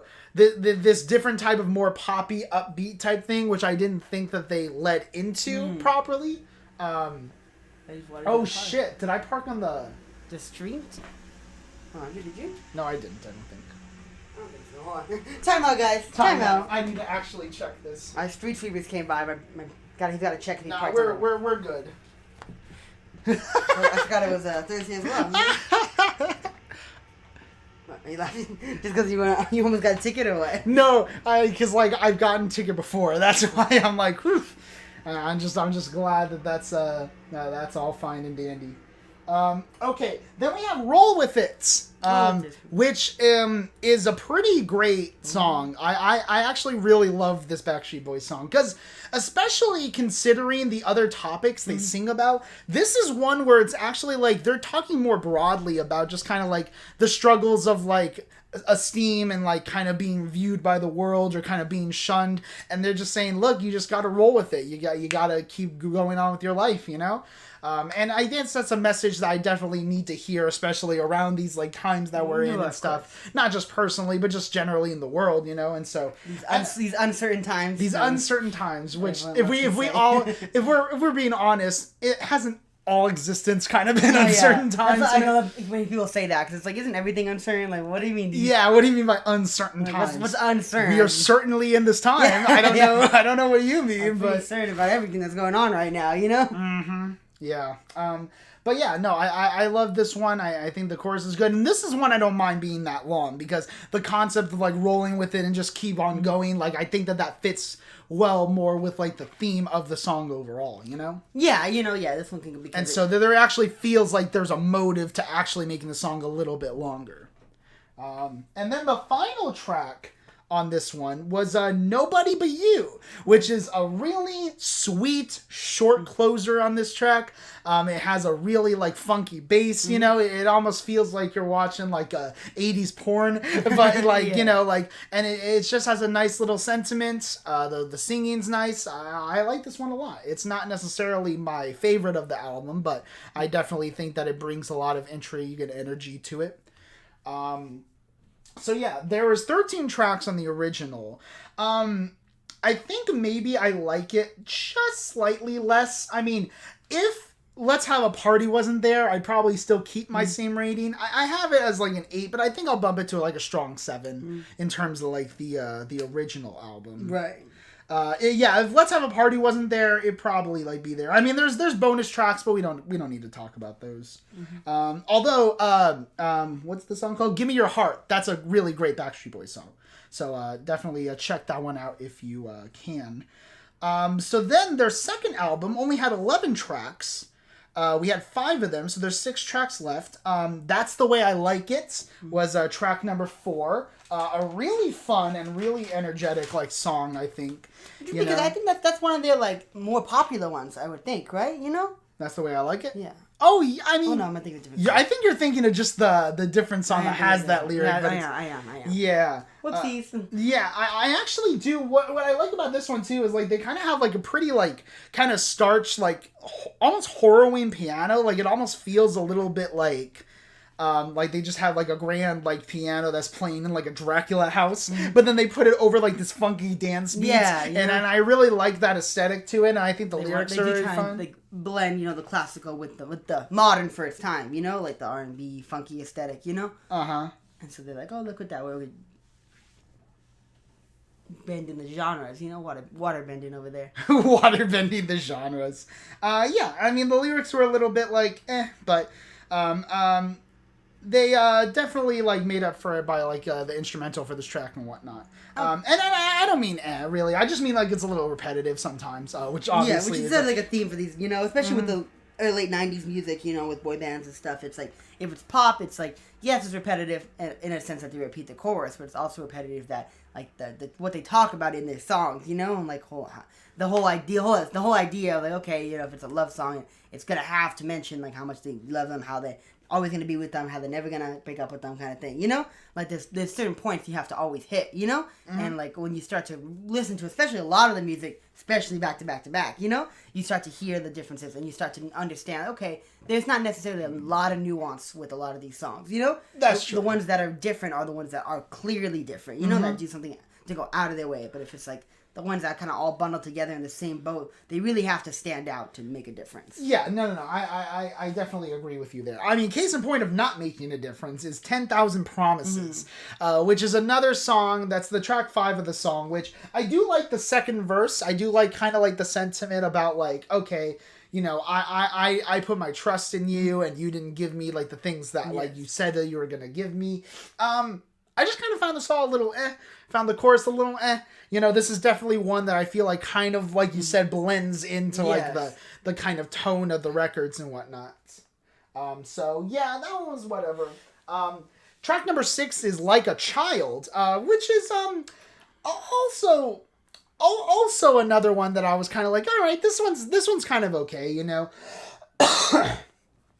there's just a lot of kind of conversations about you're gonna make me break down and cry like a child, and that's kind of what the relation of it is. I do like the second leg a little bit stronger because the first half I was kind of bored, honestly, with the song, but definitely I thought it was pretty okay, and I think the second half kind of reeled it back into being all right, this is fine, yeah, and I mean we're almost done because we have track number 9, which is called That's What She Said, which is also almost kind of an extension of 10,000 Promises. It is kind in a of sense, yeah. Yeah, because it's similar in that he's talking about things that she's told him that just never came to fruition, which also again kind of goes with, it's not just the songs that are repetitive sometimes, it's the messages, the motifs and stuff like that, yeah, I mean it does have a lot of really beautiful strings and whatnot. I just don't think that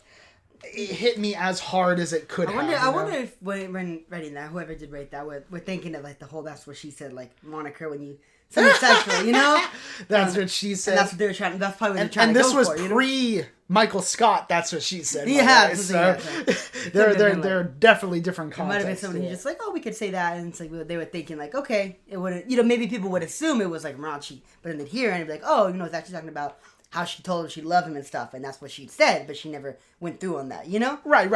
So maybe that's why they wanted you to think one way going into that song, so that your expectations were subverted. Mm-hmm. Yeah. Classic term right there. Yeah, very classic subversion of expectations. From the Backstreet Bois. Do you think that when Ryan Johnson was in his writing room, he was just cranking the Backstreet Boys for those expectations? So he's all right, this is what I'm gonna do now, You ain't gonna expect anything, Oh, great. All right, and the final track, If I Don't Have You. Yeah, this was also another one where I was just kind of like, eh. It didn't necessarily end on the brightest notes. It was fine, for sure. I definitely thought that the vocals worked a lot, but... This was to another one with the lyrics were like, you wouldn't hear something like this nowadays, because he talked about, like, oh, I could just die, if I don't with you. Like, there's nothing for me to live for anymore, Exactly, like, there's definitely a very large dependency issue in this song particularly. Like, if you don't have a reason to live aside from your significant other, that's a problem, Yeah. They shouldn't be your reason to live. I think you got to reevaluate some things. Yeah, I think you have a shitty life. That you project. You're like, oh, my life is so bad. This is the only good thing I have. So let me just lean into that. And how rude is it to put that much pressure on someone? Yeah, too, like what? I'm the only good thing in your life. Jeez, it's that whole thing where you're like, oh, if you leave me, I'll kill myself. It's like, why would you tell somebody that? Exactly. That's just gonna make things worse. Yes. But anyways. I found this track list to be a little more uneven compared to like their debut. There are definitely songs that I really like. Obviously, the ones we didn't mention from the album we had already previously mentioned on the American release. They still have the Hey Mr. DJ, which is a great song. They still got the Everybody, but apart from that, there's just I don't know. There's just not a lot on this one that grabbed me in the same way. I would still give it like a light 7. I think I enjoyed it overall. There's still a consistent quality to their vocals and production. A lot of the issues I really have is just with the repetitiveness and kind of the lyrics themselves, but I still like it. I just don't think it's as strong as their debut, nor is it as strong as the US debut, which I probably think is the best overall of this 3, even though Darlene's on it. Yeah, even though it doesn't have the best songs. Yeah. It's still the best arrangement, perhaps, of all of them. Would you agree with that? The original, the US release one, yes, I think it has the best, not the best songs, but it has a majority of the good songs, the ones that you want to hear, the ones that get you the sound of the Backstreet Boys, and without taking any of the kind of fluffy ones, or the ones that don't necessarily contribute to the overall, aesthetic, Yeah, and I would recommend that, unless you're, a completionist, you probably don't need to seek out those other ones. True. I mean, certain songs you should seek out, Give Me Your Heart's a great song. There are plenty of, that's the way I like it. I really like, Every Time I Close My Eyes, I'm surprised that one wasn't on there. Yeah. I really like that one, so... yeah. Maybe that was too creepy. It's like, oh, he's dreaming about her? Oh, you can't put that in the song. What kind of weirdo dreams about people? Okay. Well, anyways, I think that's it. Yeah. I think we've actually talked about pretty much everything that needs to be talked about. Yeah, we discussed the video game and our opinions, and the film and our opinions, and these beautiful arrangements from the Backstreet Boys. Oh, very much so. Hopefully our next album, we won't have any issues with dual albums. Oh, yes. No. Hopefully. Dual releases. Yes. Hopefully we could just listen to one album. Yes. Speaking of that, well, not speaking of the album specifically, Lucas, it was your responsibility for next week or next podcast, I guess. We won't be doing next week. Yeah. We won't be doing it next week because we're out of town in Arizona, so we're not going to be here. But it was your job to recommend a film. It was my job to recommend a film for next week. I had a difficult time with this film here because I'm the kind of guy I watch some movies. My brother, of course, watches a lot. Andre watches a lot more movies than I do. Yeah. So definitely, I wanted to think of something that could hopefully both of us haven't seen, or one that I wanted to see, preferably. And so we went through a whole process of I was looking at different directors and thinking that maybe I could watch something I haven't seen from a certain director that I like, And I forgot exactly how we reached to this certain point. But the film that me and Andre are going to be watching is called The Curious Case of Benjamin Button. Yeah. Yes. Ben Affleck, I think, right? Or no? Ben Affleck. Wait. What did you mean by Ben Affleck? Is that the guy in the movie? No, it's Brad Pitt. Brad Pitt. That's a B name right there. It is a B name for sure, but I was also thinking, wait, did you think Brad Pitt, or did you think that Ben Affleck directed He did it? No, it is a David Fincher film, one of the only ones I haven't seen, actually. Yeah, I think that it's definitely going to be very interesting to see. I know a little bit about it. It's like the guy, he's born, he's like an old man, and then he grows up and he gets younger as he gets older. So I imagine there's going to be some kind of plot, but I haven't. I mean, it is 2:45 apparently. The movie is fairly long. This so is good. So I'm hoping to like it, but I'm not going in. I'm going in with regular hopes, not high hopes. So you actually haven't seen it then? I have not. Oh, okay. Because I thought that this was one you had seen that you were recommending to me. No, because I wanted to see it. I really wanted to see it because the concept sounds really interesting. Yeah, it does sound, and Fincher's been very consistent usually. And I've seen other Fincher films and I like his directing, so it's like, okay, I might really like this film. Right. So that's why I recommend it. Because we were all talking about it, and I brought it up, and I was like, oh, you hadn't seen that? And you said no. And I was like, it's perfect, because I also haven't seen it. Exactly. So it works in every sense of the word, it works. Right. All right. So it was also my job to recommend a music album specifically for our next discussion. And I decided to go with the 7th studio album, I believe the 7th, or maybe it's the 6th or 7th, by Pink Floyd, The Dark Side of the Moon. This is a album that I've heard a lot about. A lot of people consider it one of the greatest records of all time. I'm not necessarily a Pink Floyd head. I've not listened to any albums of theirs. So I'm pretty much jumping into this completely blind. Yeah, I've heard a handful of songs just offhand. The songs you'd hear as, a 20-something, in 2021, Yeah, but like in terms of like album beginning to to end, this will be the first experience I've had with them, really. Definitely, me as well. Other than, the biggest hits I've heard, of course, but nothing like... I'm probably heard maybe 1 or 2 songs from this album, but I won't know until you re-listen to the album. Yes.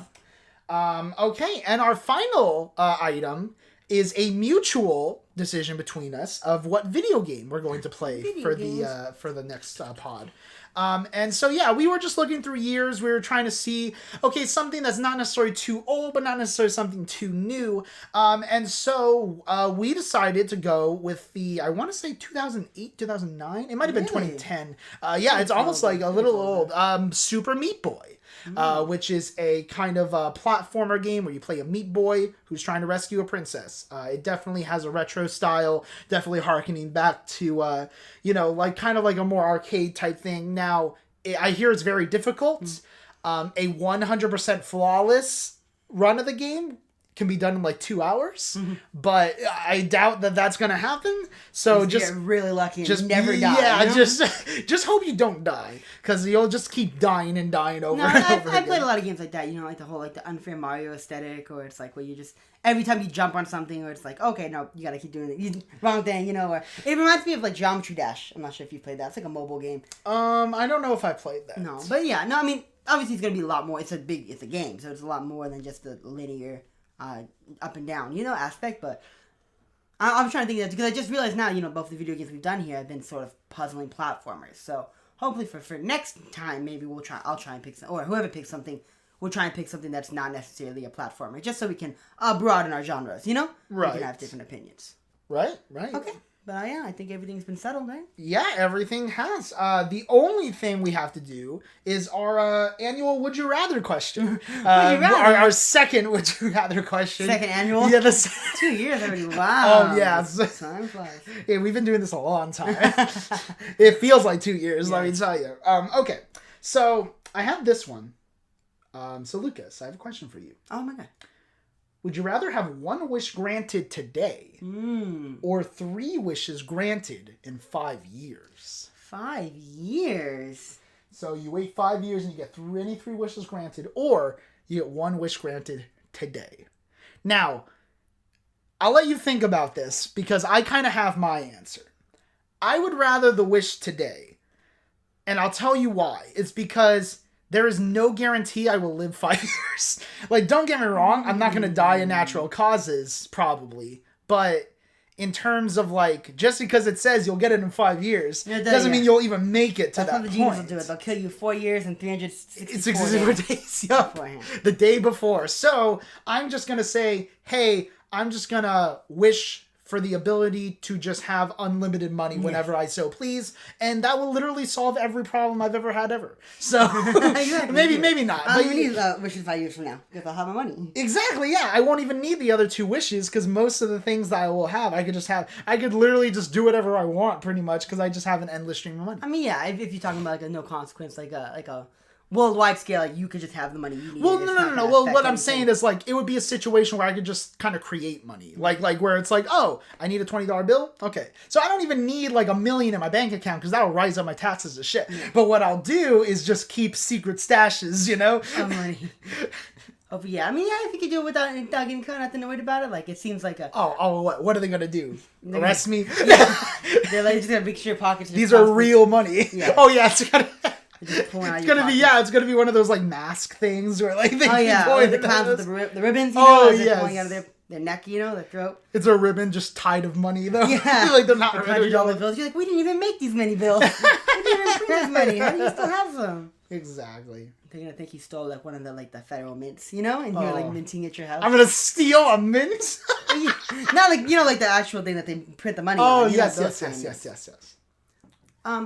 see. Okay, it's fine. I mean, bringing up the point that I'm not guaranteed to live 5 years is an excellent point. So I say, with that being said, I would also agree that I'd want my wish right now. Okay. Just because I can think of things I want right now, and 5 years from now, like obviously that's gonna be things I want then. But it's like, if I come to the point 5 years from now where one of my wishes is gonna be the same thing I wished for right now, like why didn't I just get it right now? Very true.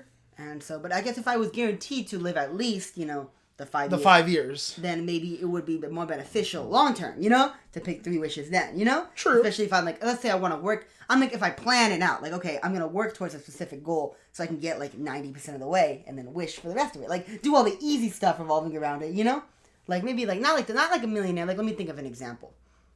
Like, if I ever wanted to be like, what's it called? If I ever wanted to go into space or something, being like an astronaut, Okay. I could spend the 5 years like researching everything I need to know about it, right? Like without getting any connections into the field, right? Just so I know everything, so I'm not an imposter. And then wish to just be an astronaut. So that way I'm like, hey, I don't have to. It's not like one of those situations where they'll fuck you over. Oh, you're an astronaut, but you don't know anything about space, Like it's like, oh, I've learned everything I need to know. I just don't have any connections into the space field. But I have a wish, and my wish is for me to be the top space guy, Right. So in that sense, I could definitely see you can use it to really to mold your life a lot better if you're willing to work for the goal and then wish for the rest of it, But in a sense that one wish right now, like who wouldn't take that, Yeah, I agree.